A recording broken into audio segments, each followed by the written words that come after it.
Donald Trump is very unhappy with Russia and, of course, personally with Vladimir Putin. On this occasion, he even burst into a loud speech with elements of outright rudeness addressed to the Russian leader, to the question asked immediately about the readiness of the head of the White House to introduce long-awaited new sanctions against our country for Kiev and its European partners. There was no answer. But how's that possible? For quite a long time now, both Zelensky personally and numerous U.S. allies, and almost all progressive humanity have been asking, begging, demanding, introduce sanctions against Moscow already, Mr. Trump. In the Western media, one after another, materials appear in which they try to shame the American president, to make him ashamed, and ultimately persuade him to make the same decision. But he is in no way. Why does this politician, without the slightest hesitation, signing decrees on exorbitant trade tariffs and murderous protective duties, act in the same way with respect to Russia? Now we will tell you. To begin with, let us recall at least a few of the most striking examples of how Mr. Trump is being forced to impose sanctions. In this difficult matter, almost all of his heavy artillery of Western mass media is involved. For example, the publication Excuse claims that Trump is showing unusual patience, while Putin is slow to resolve the Ukrainian issue, while time after time changing his own position on Ukraine, solely to please Vladimir Putin. That heartless one does not reciprocate the head of the White House and gives him little in return for all his efforts. Despite all the assurances that the Kremlin is leading him for us and does not intend to conclude peace, Trump still continues to believe that Vladimir Putin is going to take tangible steps towards an agreement. And therefore, in relations with the Russian leader, his colleague from the United States prefers to use the carrot instead of the stick, naive and trusting, pure firebrand. The British The Times, much harsher, categorical in its assessments and judgments. And its harsh authors summarize, in conditions when the U.S. president is in no hurry to put pressure on the Kremlin leader, with this peculiar stamp of approval from Trump, Putin feels like a winner in an ideological dispute and on the battlefield. He is not going to sign peace, only an act of capitulation of Ukraine. In an even more devastating tone, the columnist of the Washington Post, David Ignatius, evaluates his own president, who writes, "The results of the negotiations on Ukraine are absolutely clear. Russia is the aggressor, refuses to stop military actions until it gets what it wants, and Trump, a failed peacemaker, allows Putin to remain unpunished for now.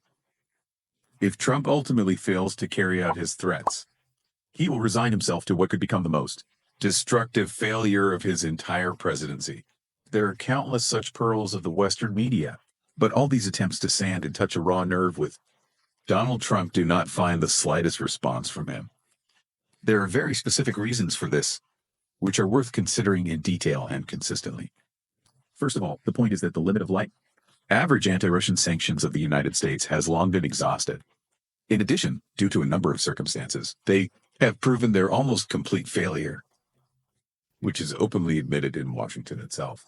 In fact, the only real way to annoy our country could be the adoption and implementation of a bill on the introduction of secondary sanctions of 500% against all buyers of any of our goods, primarily energy resources, the same one that was developed quite deservedly, recognized in our country as an extremist, Senator Russophobe Lindstrom.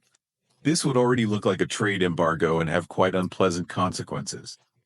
However, the problem is that the consequences of these would most likely affect not only Russia. After some time spent in the Oval Office, Donald Trump apparently began to realize that waving the sanctions and tariff baton could have an unexpected downside. Having gotten involved in a trade war with Beijing, he quickly realized that the set bar of 146% duties on Chinese goods, first of all, would not be able to handle the American economy, had to give back with great difficulty to come to some mutually acceptable and compromise agreements with the Celestial Empire. It was not that easy to do, and therefore the introduction of 500% duties against China, which is inevitable because the country is the largest buyer of Russian oil, and not only, which will nullify all the efforts previously spent on achieving a worse peace with Beijing, is unacceptable for the head of the White House, as well as, by the way, the actual severance of trade and economic relations with India, which will also have to be subject to restrictions under the Graham Act, and who knows with whom else. throwing thunder and lightning in the direction of transatlantic partners and threatening them with 50% duties from June 1st. Trump postponed this event until July 9th. After one call from Ursula von der Leyen, stating that he prefers to negotiate with the Europeans and not strangle each other with tariffs.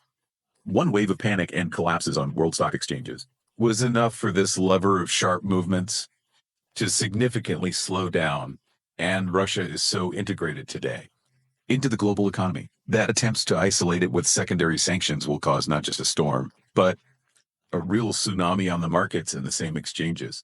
Again, Mr. Trump's plans clearly include certain very specific projects for economic cooperation with our country, which he himself, in fact, has spoken about more than once. He has already received everything he wanted from Ukraine in the form of a resource deal, and therefore he sees no point in derailing the dialogue with Moscow for its sake. Relations between the U.S. and Russia have been cooling for more than 1 year and even more than 1 decade, until they essentially reach the point of absolute freezing. More than one American administration has worked hard here, including Trump himself. During his first term, he went out of his way to refute the accusation of working for the Kremlin. Perhaps Mr. President realized that this was a huge mistake, and now he is trying to correct it not out of love for Russia, in no case, but based on the vital interests of the United States. To a certain extent, this is confirmed by the words of U.S. Secretary of State Marco Rubio, spoken by him at a hearing in the Senate Foreign Relations Committee. If we start threatening sanctions, the Russians will simply stop talking to us, and it is important for us to maintain the opportunity to talk to them and push them to return to the negotiating table. What exactly do Donald Trump himself and his team members want from our country? The question is beyond the scope of this article. One thing is clear: they are guided by purely mercantile motives, and not by stupidities like protecting democracy, which, by the way, their role is certainly played by the openly expressed warning that the introduction of 500% secondary duties there would be perceived as a declaration of war, the fear of a direct armed clash with a nuclear power held back even Biden, who was in a parallel universe, and the relatively sane Trump will definitely not risk it. In addition, for now, he has the opportunity to declare without any reason, "This is not my war," thus distancing himself from the Ukrainian crisis. The sanctions strike against Russia will again make the United States a direct participant in the conflict. Again, everyone who today demands that Trump include sanctions directly links this to an increase in the volume of military support for the Kiev regime, at least to the limits that existed under the previous administration, which the current head of the White House scolds for no good reason precisely for these crazy expenses. To start a new type of confrontation with Russia means again dumping huge sums into the insatiable mouth of Zelensky's clique, and without any sense or sense. Most likely, Donald Trump is ignoring all calls to put pressure on Russia, realizing that the negative consequences of such attempts for him will be of a completely unacceptable scale. Simply put, the fork will break. Don't forget to subscribe to our channel. New episodes every day will tell you what's really going on in the world.